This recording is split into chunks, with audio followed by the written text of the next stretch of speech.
can continue on to, looks like Brandy is ready. Nope, I'm ready. Brandy Phillips. I've been with Little Miami for a while, so probably a familiar face. I have students with last names S through Z. I'm Todd Barnhart. I have last names L through R, and I've been at Little Miami for 4 years, so I've been with your students since their freshman year. Hi, I'm Ashley Brown. I have last names A to D. This is my first year as well. I look forward to getting to know most of you guys this year. Awesome. So that's our team here at Little Miami High School. Just a heads up for the evening, we are going to record our presentation. So if there's anything that you've missed, we'll place that in the same places that you found this link, all of our social media and on Schoology. If you have any questions on how to access those things, reach out to your students or just send us an old school email. If you have questions, please place those in the chat box. Until then, if you can keep any microphones on mute or any videos off, just to help with bandwidth and access for everybody.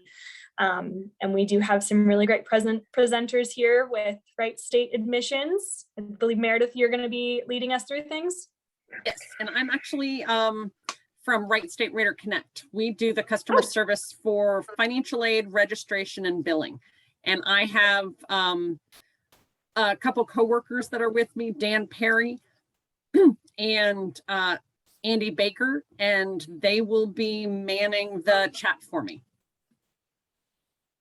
Great. Well, we will toss it over to you guys. Thank you so much.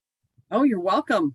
I'm going to go ahead and get started and get my screen sharing.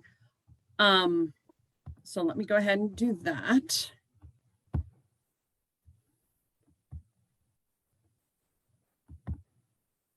Can everyone still hear me?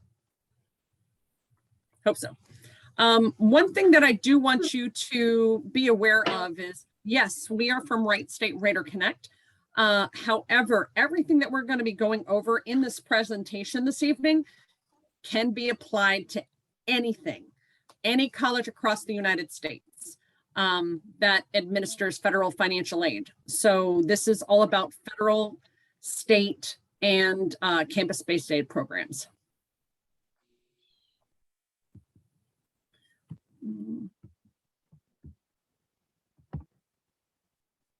And why won't that go? There we go. Okay. Okay, so these are some of the topics that we're going to cover this evening. Federal student aid, state student aid, institutional aid, that would be from your college or university, and scholarships from other sources. Questions we're going to answer like these: what is it? Who can receive it? How much can I receive? How do I apply? What happens next? And where can we get more information? What is financial aid? Basically, financial aid is anything, any money that is used to help pay for college, whether it be 529 scholarships, grants, loans, federal work study, like those listed here. Grants and scholarships are what we call gift aid. So those forms of aid are free as long as you successfully complete the classes for which you are receiving that aid. You don't have to pay that back. Now, the loans and the federal work study, they're what we call self-help aid. Federal work study, you get those funds generally as a paycheck for works that for working at a job on campus generally or through campus, whereas federal loans are money that you pay back with interest. But we'll get a little bit more into that in a little bit, but they are a low interest means of helping you pay for college. Now, I will tell you what's mentioned here is the studentaid.govs. That is the new federal website. Any of you who have older children or have recently gone to college yourselves, you remember the National Student Loan Data System, nslds.ed.gov, FAFSA.gov, studentloans.gov. Well, As of 2020, they consolidated all of that into studentaid.gov. One place to do to have a username and password and get access to everything that is under your social security number and your name. Now, scholarships, these that are listed here, these are some scholarship search sites. These are free, but how they pay for themselves is by selling your contact information. So a lot of times I recommend, if your home email is Gmail, go over to Hotmail or Yahoo or some other email account and create an email account just for looking for scholarships. And that way, when you're done with college, you can either Why can't I hear? abandon that one, or save it for and use it for all of the stores and everybody else who wants it. Now, I will tell you that there are more out there than just these, but there are also scholarship scams that are out there. You can check with the U.S. Department of Education's Project Scholarship Scam, which is also through studentaid.gov. But I would say that the safest way to do that is to actually check on different colleges' websites. Even if you want to go to Stanford, Harvard, Yale, you know, University of Mississippi, look on their website, and a lot of times they'll have different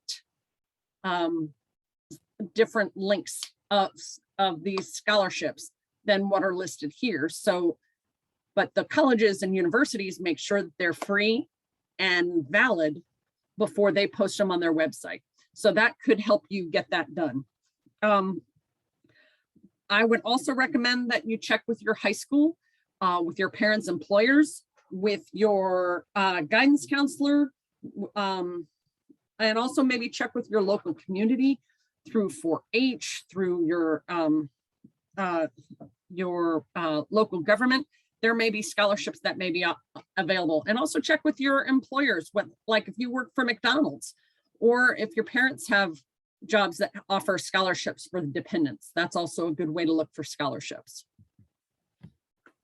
Now, as far as federal financial aid is concerned, what are the qualifications to receive federal student aid? First is to be a U.S. citizen, a U.S. national, or eligible non-citizen. That would generally be someone who is has a green card or is on their way to becoming a naturalized citizen, have a high school diploma or equivalent, be in an eligible degree certificate program for college or career, student have a valid social security number, and males that are registered with selective service.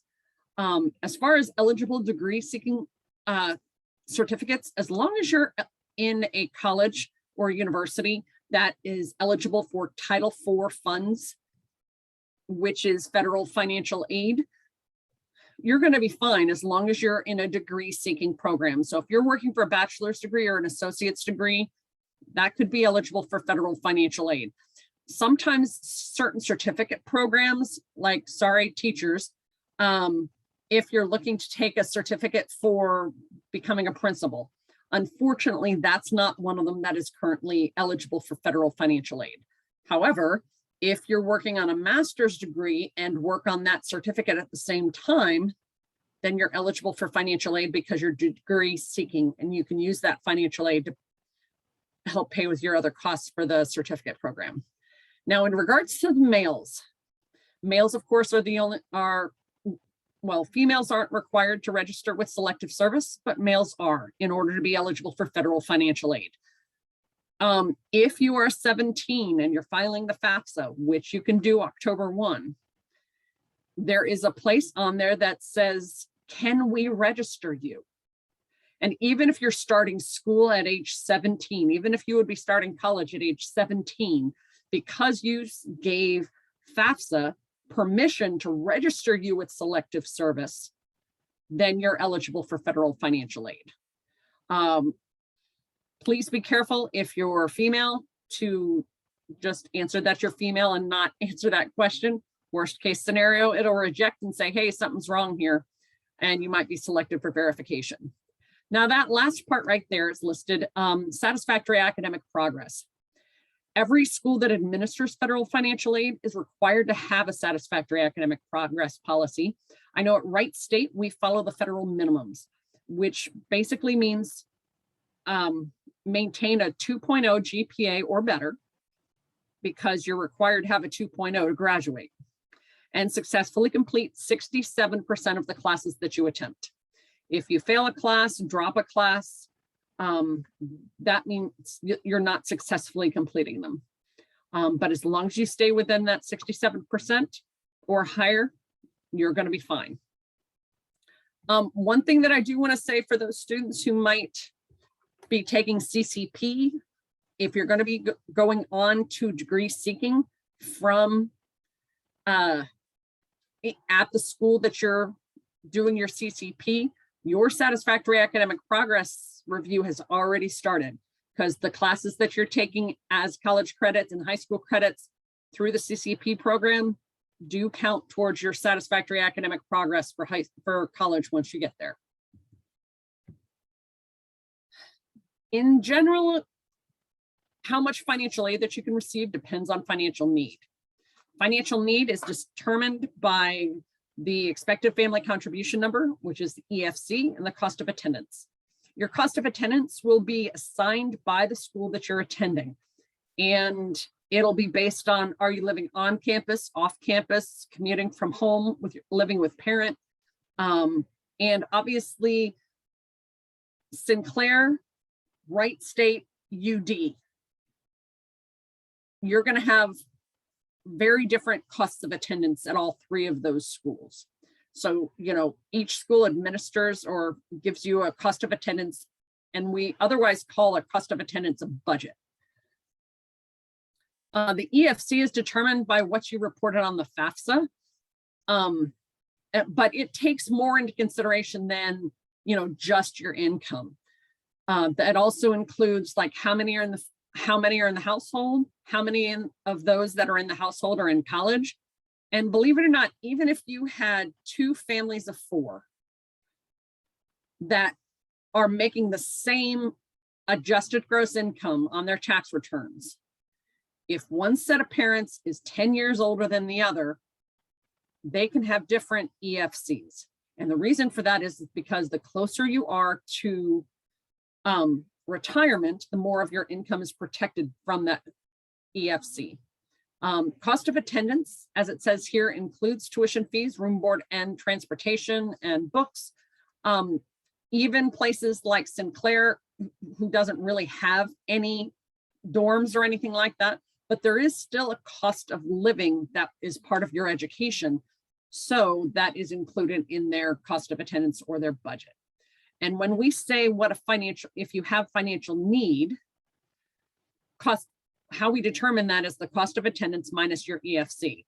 So like if you have an EFC of 16,000 at Sinclair, you're probably not going to be considered a student with financial need because their budget is going to be slightly lower than that. Whereas at Wright State and UD, because our cost of attendance, our cost of living and cost of attendance is higher, then a student would still have some financial need even with that EFC. Please be aware that you are not guaranteed enough financial aid, federal and state financial aid, to cover tuition fees, room, board, and books. They do their best to help you get to more towards tuition and fees, because the U.S. Department of Education does not aim to help you with housing, just with the actual education. The maximum amounts of federal financial aid, it's going to be based on this year. Next year, it hopefully will go up, but I will let you know that the Pell Grant between 2021 and this year, 21-22, did not go up by a great deal. It went up probably by like $100. So the federal Pell Grant this year for students is if they are full-time, meaning they are enrolled in classes of at least 12 credit hours or more, they're eligible for $6,495 for 1 year for two, that's split between 2 semesters. Now that's for someone with an EFC of 0. The federal Pell Grant adjusts with your EFC. So if you have an EFC of 5,800, you might be eligible for maybe a couple $100 in Pell Grant. If you have an EFC of like even 6,000, you're not eligible for Pell Grant at all. Mary Beth? Yeah. We have a question in the chat. For EFC, what is the standard retirement age that is considered if my husband is 61? Do you mean like what's the considered retirement age? It's just the older that you are, more of your income is protected by the from the EFC.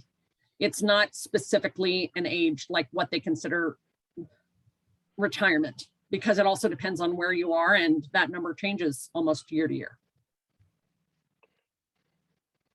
Okay. Federal work study. Federal work study is, that kind of depends on the funds that is available at the school. That is given to basically it's a finite amount of funds that is given to the university to use for federal work study. Once they've spent it, it's done. So I would recommend that when you get admitted to a school, please check your email. Find out from the school how they're going to contact you as far as if there's something else that they need, if there is your award notice is available. If you're selected for verification, please get it done early, because if you'd like a chance to do federal work study, you may have to get that done early in order to be eligible. I will let you know, though, that there are more jobs on campus than just work study. The real benefit of federal work study is that like on the FAFSA, like when you work a federal work study job, you're going to get income as a paycheck. The IRS views it as any other job. So just like working at CVS or McDonald's. But when you file your FAFSA based on that tax year, let's say the student's only income was federal work study and they made $4,000 during that calendar year. If you on your FAFSA put in $4,000 for adjusted gross income, there is later a question on the FAFSA that will ask how much of that is from federal work study. And in my example, all of it was. So the US Department of Education would view the student's income as 0. So federal work study is additional income that the student can earn that does not affect the EFC based on that tax year. Federal direct subsidized and unsubsidized loans, that's the same program, Stafford loans, but subsidized is the need-based aid part of the program. Unsubsidized loans, those accrue interest from the moment that the money starts dispersing. The subsidized, the US Department of Education pays the interest while you're in school for up to 6 years or until you graduate. Once you graduate, the interest starts accruing in the student's name. The interest this year went up a little bit, but it's at 3.73%. So, and these are not credit based, but they do start good credit history. That amount is for a freshman dependent student, and that's $5,500 total for an academic year. The Direct Plus loan would be a loan in the parent's name. And what you'd be eligible for would be the cost of attendance minus all of the other aid received. So you can either max it or you can take out a certain amount. If it is credit based, if the parent is approved, you can borrow what the student needs. If the parent is declined the plus, and that's normally due to adverse credit history, not necessarily the EFC, or not necessarily the your number, your credit score. It's strictly based on really your any adverse credit history that you may have. If the parent is declined, then the student becomes eligible to borrow as if they were independent, which for a freshman student would be an additional $4,000 in unsubsidized Stafford loans, bringing the total amount for the year up to $9,500. Okay, if you want to look more over a lot more details about different financial aid funds, you can do so at studentaid.gov as well. Believe it or not, I actually get this question every once in a while. Are loans considered financial aid? Yes, they are, because they are a low interest means. At least the federal financial aid is, the federal loans are. As I said before, they're 3.73%. The Parent Plus loan, the interest rate is 5.3%. But with the Stafford loans, the ones that are in the student's name, once the student leaves school or graduates or drops below halftime, there is a 6-month grace period between the time that you leave school and when the first payment is due. Now, with the Parent Plus loan, that's different. You start paying, the first payment is due roughly about 60 days after the loan is fully dispersed. So half the loan would be dispersed in August and the other half would be dispersed in January. So 60 days after that January date, roughly in March, is when that first payment would be due. However, if that would be a financial hardship for your family to start making payments at that time, you can talk to your loan servicer to defer those payments for 6 months or until the student graduates. In fact, for those parents who fill out the Plus loan application online at studentaid.gov, that's actually one of the questions that's part of the application process, if you want to take that into consideration. I will say that there are some parents with some very good intentions that they want to take out everything and they don't want the student to have any debt. My advice is the U.S. Department of Education does not care who makes the payments. So my recommendation is max out in Stafford loans. And if you want to pay on that yourselves, you can. And then you can take any additional in the Parent Plus loan. If you have incredible credit scores, if you have great credit, maybe you might want to check with private lenders and see if you can beat 5.3% at interest rate and realize that this is fixed. So what you take out, a student takes out in 2021 to 22, that remains at 3.73%. What they take out in 22, 23 will be fixed at that rate. So technically you'll have 4 different loans, one for each year at the different interest rates. But you don't have to worry about how much you pay on each one. When you make payments to your loan servicer, they will divide it. And so you just make one payment and they act as the servicer, spreading that payment across.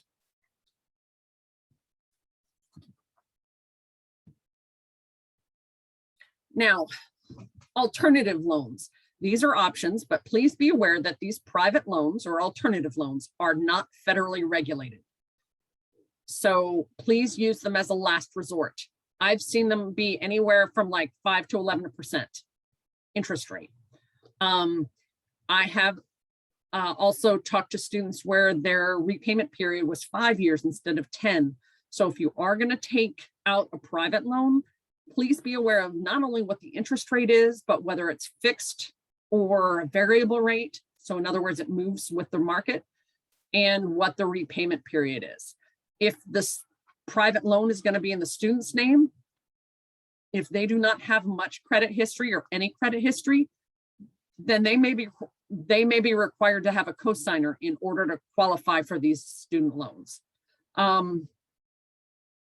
One thing that I think is important, and I just want to take a short tangent, is but it's on that borrow wisely. Be careful not to over borrow. If you've ever heard the term poor college student, please live up to that. Borrow wisely, borrow as little as you can, and budget. Because the closer you are to debt free when you graduate, the better off you are. I've heard of people keeping that same budget, like of a poor college student, for a couple years after they graduate, and even though they've got a new job and are making money, But what they do is they use those extra funds to pay down their loan faster. Now that reminds me also of a tip that I normally give about loans. When you get into your repayment period, some simple ways to help you save money in the long run, whether it's a private loan, credit card, Stafford loan. Sometimes, like my auto loan, they don't apply any payment until the full payment is received, so it doesn't work. But let's say that your monthly payment is $400 a month and it's due on the 1st. The 15th of the month before, send half of it. Believe it or not, by just paying, even though you're only paying the same amount every month, no extra, you'll actually wind up paying your loan down faster. And that's because when the amount that you send, that $200 that you send on the 15th is received, that amount stops accruing interest. A couple weeks later, another 200 stops accruing interest. So just by doing that, you can pay off your loan like a couple months ahead of time and save yourself a couple months of interest, which, believe it or not, can make a world of difference. Now, in the meantime, if you can make any extra payments, even $5 extra or $10 here and there, reduces what's accruing interest much faster, which is always a benefit to you in the long run. The way to apply for financial aid is through studentaid.gov. That's the one-stop shop for pretty much anything in regards to federal financial aid. Contact the school's financial aid offices at the schools that you're going to be attending, that you're considering. That way you can know when the award notices are going to be coming out, how they're going to contact you. As far as scholarships, visit scholarship websites, look for applications at colleges, high schools, local communities, yours and your parents' employers. Any extra means to help you find free student aid.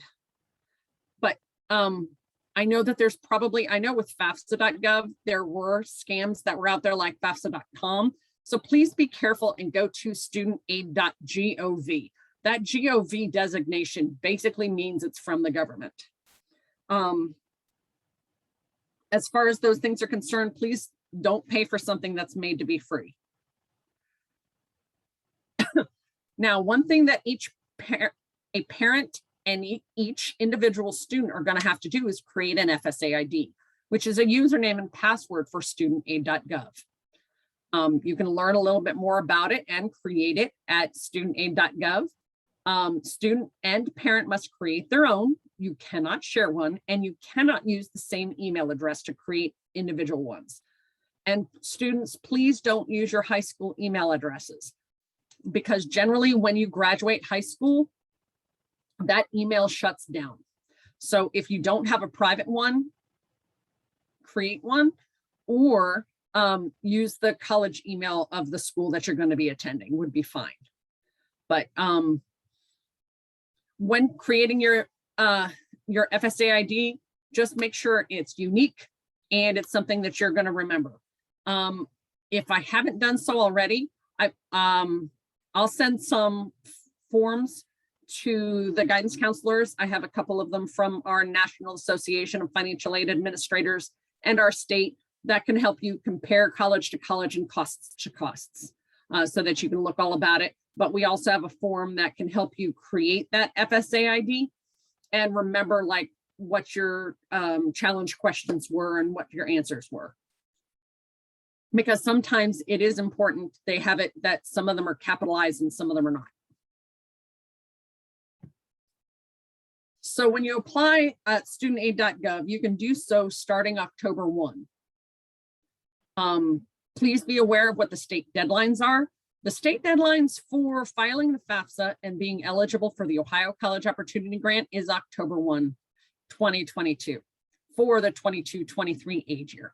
So really, if you meet your school's deadline, priority aid deadline, you've got, for the most part, you've got your state aid taken care of. State aid is only eligible, like the Ohio College Opportunity Grant, you're only eligible for it if you're staying in state. And you're not eligible for the Ohio College Opportunity Grant if you're at a satellite campus or if you're at a community college. So you won't be considered, if you're at Sinclair or Clark State, you won't be considered for the Ohio grant at that institution. You would at Wright State, but not at Wright State's Lake campus. Or if you're going to, Ohio State, all the different satellite campuses that they have, you wouldn't be considered for Ohio College Opportunity Grant. If you need help, please feel free to you can contact the financial aid office at the university or college that you're going to be attending. If you have general questions, even if you're not going to be attending Wright State, please give us a call and we'll be happy to help. You can also on FAFSA's website, as you're filling it out, there are little helpful hints that show up for each question, but there's also a live chat function. You can also call the call center at 1-800-4FED-AID, which is 1-800-433-3243. I will tell you that their call center hours are a lot longer because they have to be open for all US time zones, so including Hawaii. So they actually have office hours open until 11 p.m. Monday through Friday, and then several hours on Saturday and Sunday for assistance as well. Now, there are lots of deadlines and each school has one, so if you're applying for different schools, more than one, what I would recommend doing is finding out when the scholarship application deadline and their FAFSA priority aid deadline is for each school.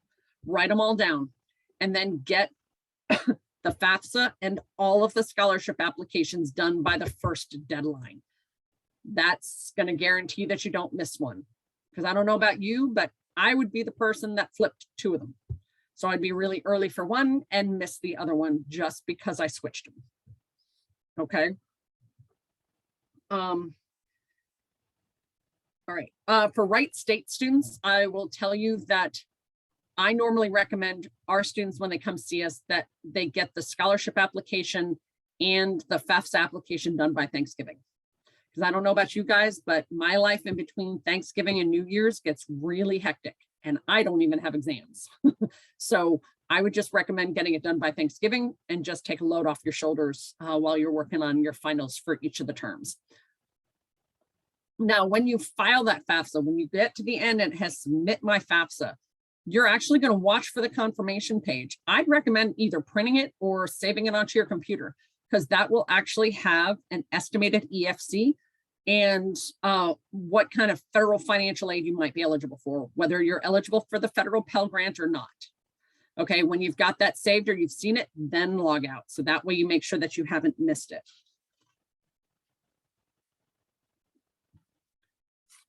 Okay, when you file the FAFSA for the 22-23 age year, that FAFSA is open starting October 1, which is right around the corner, end of the week. It is based on it will be based on the 2020 tax returns. So it's 2 years prior. So you can use that. The reason why they use that is because that way more people can use the IRS data retrieval tool. If you can use the IRS data retrieval tool, please do. It will basically bring your tax information from the IRS into the FAFSA exactly where it needs to go. Some examples one instance of what would make you ineligible for using the data retrieval is if mom and dad filed separately, because the FAFSA can't add them together. So please, if you can do that, must provide parent information until you are 24 years old, unless you're married, active duty military, foster child, or ward of the court. One of the questions that we get most often in regards to parent is basically who is the parent? If mom and dad are still married, that's easy, mom and dad. But if mom and dad are separated or divorced, it's the custodial parent. If the custodial parent is remarried, then it's the custodial parent plus their spouse. That does not, take away any obligations of the non-custodial parent based on whatever was agreed upon for the divorce. But for the FAFSA, it's just the custodial parent and their spouse if they are married. If it is joint custody, unless it's a year like 2020, technically there are 365 days a year. So basically who had the student more, and that's who would be the parent on the FAFSA. Now, if the student is in legal guardianship and has the legal court documentation showing legal guardianship, not legal custody, but the student is considered an independent student. Legal guardianship is more of a permanent solution, whereas legal custody is more flexible for changes. Okay. Some schools have their own paperwork, which may ask for financial information about both biological parents and their spouses if remarried. So please be aware of that. A lot of times it's for more expensive private schools, but some schools do that and use that.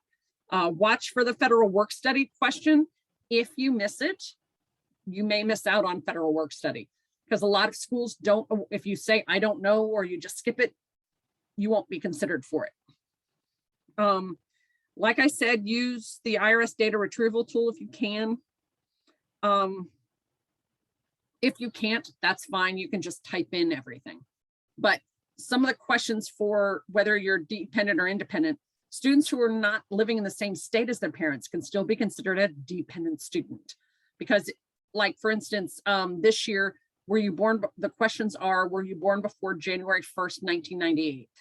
Are you married? Are you working on a master's degree during this academic year?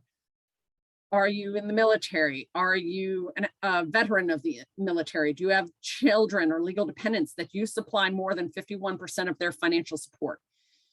If all those questions are no, then you're considered a dependent student, whether you live in the same household as your parents or not. Another question is legal guardianship and whether you were in foster care up until age 18. And then once you file the FAFSA, you'll watch for the email from the U.S. Department of Education confirming that it's done and that it's processed. Double check your information that it's correct any mistakes. Do not update information that was correct on the day that you signed the FAFSA form. If you're getting married on Saturday, but you filed the FAFSA on Friday, you'd file single. But if you filed the FAFSA on Sunday, if you got married on Saturday, filed on Friday, you file single. File on Saturday, you file married with the information of your spouse. But like, if at the time of the FAFSA, you report what's the cash and what's in your checking and savings account, and then you purchase a house and pay a lot of that towards down payment, don't change it. That's not something that would be updated, because what they're looking at is, as of the date that you file, what's your situation. But then once you file the FAFSA and they've sent a copy of it to your school, please watch for emails from the schools that you're considering. 1 out of every 3 students that files the FAFSA gets selected for verification. That does not mean that you did anything wrong. It just means that you were one of the random 1/3 of students that they asked for the school to confirm the information that was on there. Any corrections that need to be made, they'll make them without any problem, no charges, no fines. And please make sure that you don't miss any deadlines, because that could mean that you can miss out on financial aid.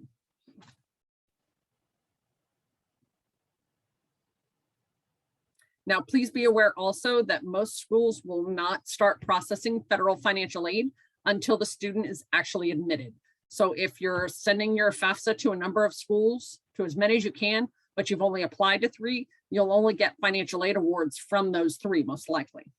It's very unusual for them to package it without a student being admitted. Then,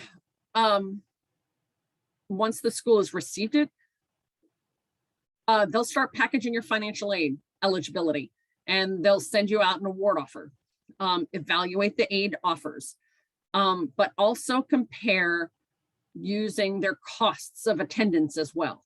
Because if you were comparing UD versus Wright State, you'd be comparing a cost of attendance of somewhere close to $65 or $70,000 a year versus $24,000 a year. So you might get a bigger financial aid package from UD, but your out-of-pocket expenses that you'd have to cover in some other way might be small, a smaller out-of-pocket expense from Wright State. So make sure that you compare, when you're looking at schools, compare apples to apples, so you know what to expect. Keep in touch with the financial aid office to find out how and when you'll get your aid. When you get external scholarships, let them know that, because that cost of attendance, as I said, is your budget, and basically is the maximum amount of financial aid that you can receive.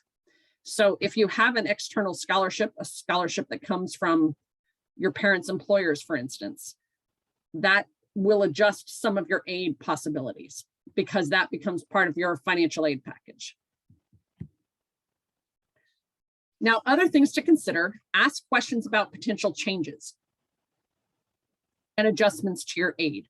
For instance, if a student is at 12 credit hours, which is considered full-time, and they're Pell eligible, if they drop to 9 credit hours, instead of getting the full Pell, they'll get 3/4 of it, because the student is 3/4 time as far as their registration.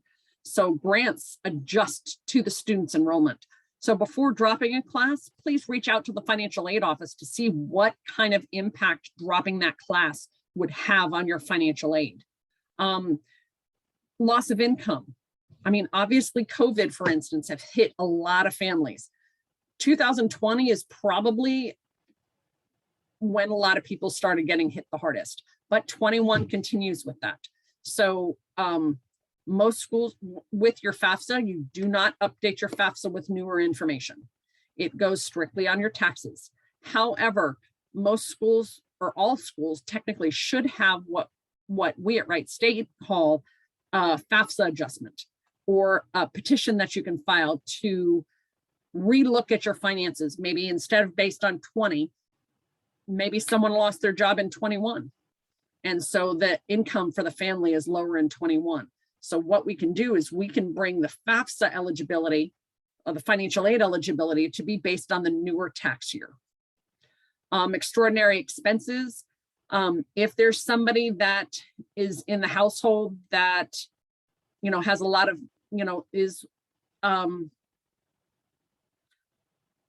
has medical issues, and there are a lot of expenses for that, then the FAFSA doesn't take that into consideration, but your school may have a means of doing that. Change in housing.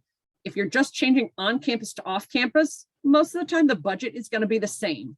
But the biggest difference is if you put on your FAFSA that you're going to commute from home, commute from mom and dad, and then you decide to live on campus, definitely update your FAFSA, because that could have a big impact on your budget, what's it's doing. And then, as I said before, please report external scholarships, because that can have an effect on your financial aid award as well. Where can I get more info? As I said, studentaid.gov is the #1 source of information. Links to free scholarship and searches, info about financial aid programs, but you can also get more information from your local community for scholarships through the financial aid office through which you're going to be attending at that college. So there are a lot of different opportunities. As I said, if you have any questions, you're more than welcome, whether you're attending Wright State or not, you're more than welcome to give us a call about the FAFSA and general questions. Obviously, we can't answer like what financial aid package you're going to have at XYZ school, but we can certainly answer some general information about the FAFSA and what you can put in there, et cetera. And like I said, studentaid.gov has call center hours 8 a.m. to 11 p.m. Monday through Friday, and 11 a.m. to about 5 p.m. on Saturdays and Sundays. Okay. Well, thank you very much for your kind attention during this presentation. We know that we covered a lot of information, and that the information is covered is just a portion of what could be available to you. We hope that you utilize studentaid.gov website for the full scope of information available about financial aid, and please feel free to reach out should you have any other questions. All right, and that ends my presentation, and I'll ask if anybody has any questions. Looks like Dan and has been answering questions, so that's good.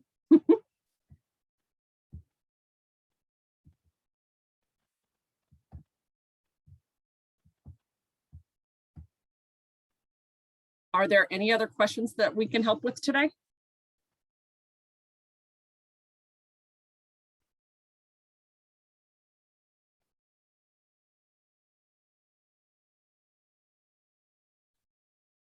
Okay.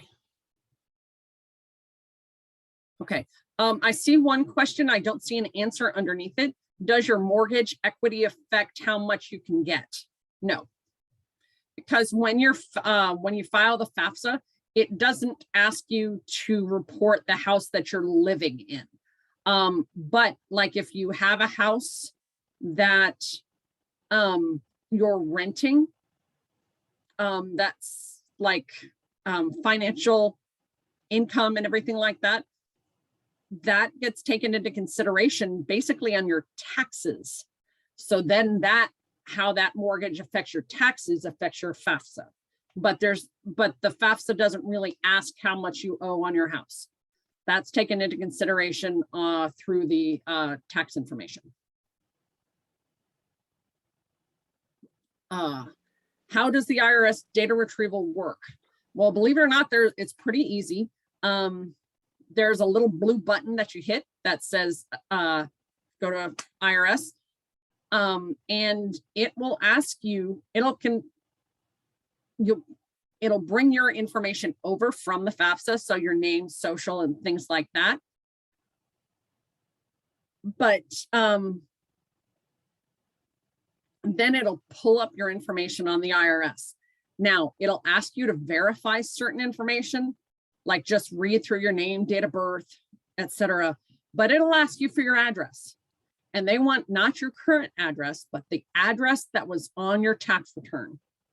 And if you lived at 123 Apple Street, and that year you hit too many P's and you spelled Apple, A-P-P-P-L-E, well, then when you do the IRS data retrieval tool, you have to spell it exactly the way it was on the tax return. Because even if you spell out the word drive, but on the tax return and you put DR period, it will not view it as the same and won't give you access to do that. The blue button for the IRS retrieval tool is on the FAFSA. So when you get to the financial information tab on the FAFSA itself, there will be like a blue button, unless they change the color, a blue button that says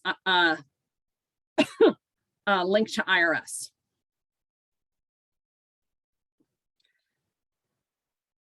All right. Any other questions? Dan, are there other questions that I missed that I need to address?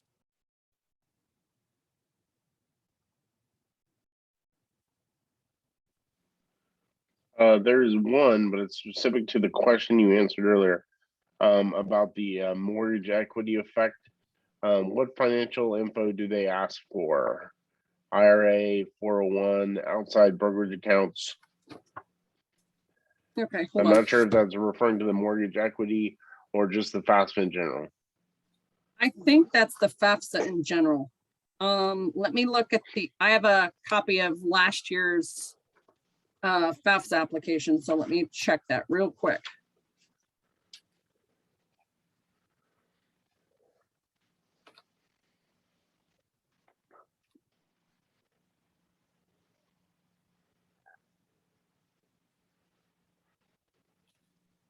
Okay, so some of the questions that it'll ask on the FAFSA, like IRA deductions and payments to self-employed, SEP, simple, KEO, and other qualified plans from IRS 1040. And it'll tell you, like, look at line 28 plus line 32. Realize this is from an older tax return. So it'll tell you exactly where to look for it. Untaxed portions of IRA distributions from 1040. Housing, food, and other living allowances paid to members of the military.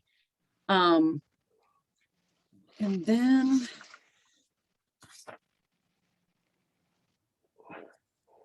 okay, so like for questions about net worth, means the current value as of today. Investments, when they ask for investments, would be like real estate, but do not include the house in which you live. Rental property includes a unit within a family home that has its own entrance, kitchen, etc. Trust funds, etc. Investments also include like 529 plans that are in the parents or in the student's name. Investments do not include the home you live in, the value of life insurance, retirement plans like 401k plans, pension, annuity, non-educational IRAs, KEO plans, etc., or cash savings or checking.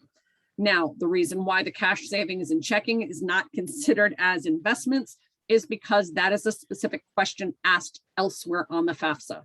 But if you want to look at it, I mean, all of these clues on what it's asking for, what they want to see, one, it'll tell you where on the tax return to look that up. Or it'll tell you what it's looking for and what it's not looking for. When in doubt, you're more than welcome to either contact us or really go directly to the source and contact the FAFSA call center at 1-800-4-FED-AID.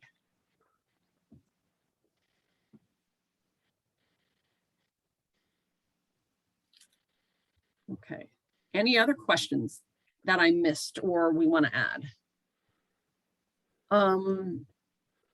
When submitting a FAFSA for the student should be logged in, not the parent.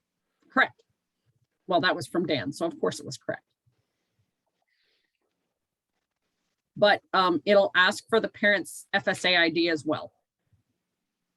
Now, if for some reason, when you're filling out the FAFSA, if for some reason that you're having trouble with the FSA ID, something's not linking, something's not going right, you can always save it, wait a day or two and try again. Worst case scenario, print off the signature page, sign it and drop it off, or mail that to either the U.S. Department of Education or for which that you're going to be attending. Technically, it would be faster if you got it to the school rather than the FAFSA, rather than the call center. Because U.S. Postal Service, you don't know how long they'd have it. And then sometimes it can take a little bit of extra time for that to process through the U.S. Department of Education. Whereas if it comes from the school is saying, we got the signature, good to go. It's a professional judgment. And the FAFSA folks just say, okay, you have it.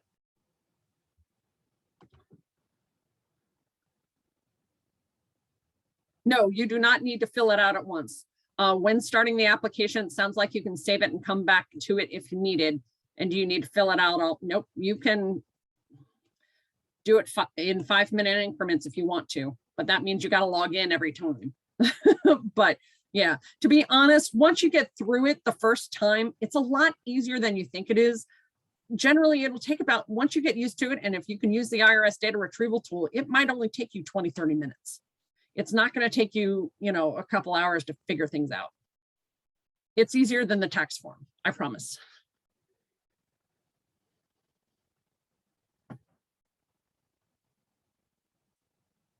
Okay, any other questions?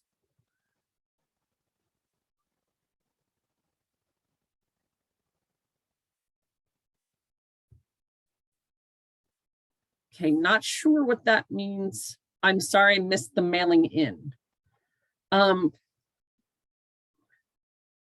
Okay. You submit this FAFSA online. You can mail it. Like if you want to print out a copy and do it by hand, you can, but It generally can take 6 to 8 weeks to process it once they get it, if they're doing it by hand. Whereas on the FAFSA, if you do it on studentaid.gov and you get it submitted online, which will take you somewhere around 30 minutes maybe, that'll be processed through the U.S. Department of Education, generally within 5 to 7 business days, and a lot of times not even that long. But filing the FAFSA is something that you will have to do each and every year that your student is attending school as an undergraduate. Be aware that once a student becomes a master's degree student, that's one of the questions in the dependency status. So if you're a master's degree student, even if you're Doogie Howser and you're getting your master's degree at age 19, you are considered an independent student because you are working on a master's degree during that aid year. Probably have some parents that don't quite realize who Doogie Howser is, but that's okay. I give away my age all the time. Are there any other questions?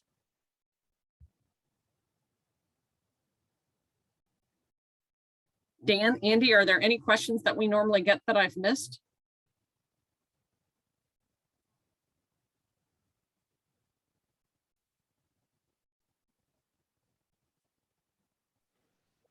None come to mind. Okay. Well, Ashley, Brandy, Maggie, any of you, Todd, have any questions for me that you think that you get every once in a while from your students? None that I can think of. I know one was mentioned in there. It's more of an us question as far as where this recording will be posted. It'll be posted in our counseling Schoology group. We will also share it on all of the socials, Instagram, Facebook, Twitter, and we'll be sure to get that reshared, especially by the district social media platforms as well, to make sure it gets to as many people as possible. Well, just in case, Rainey, who's the person that you were working with in my office to like organize these or schedule these, she and I are recording a copy of this tomorrow. So we will send out a copy of this presentation. So you have a recorded copy of she and I giving this presentation. So, and great. you can link really that helpful. to you can link that anywhere. So hopefully we'll be getting that out to you guys sometime next week. That sounds amazing. We really appreciate that. And we really appreciate all of your time. And thank you to all of the parents that are here. I don't know if any of us have anything to add, but as we mentioned, the recordings will be there as soon as we have them. If you have questions, we really encourage you guys to reach out to Meredith and her team. They are a great resource. And we will go ahead and sign off. All right. Thank you guys, everybody, for having this presentation, for inviting us to be part of it. And if we can help in any way, answer any questions, please don't hesitate to reach out. Thank We'll you. have you on speed dial, Mary Beth. You got it.